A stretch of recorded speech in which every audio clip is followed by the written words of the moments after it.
Magandang araw po sa inyong lahat.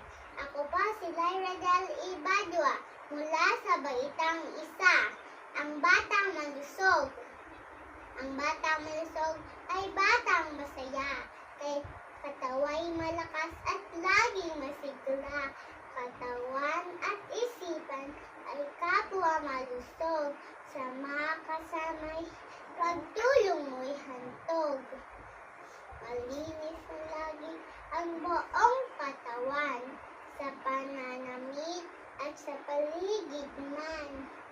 Mabuting pagkain, tubha masustansya, ay nagpapalakas.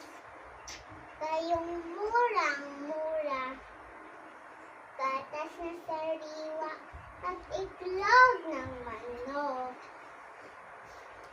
Gulay, bungang kahoy ay nagpapalusog. Ang batang malusog ay yaman ng bayan, dangal ng mag-anak at dugot ng magulang. Ang batang malusog. Yay!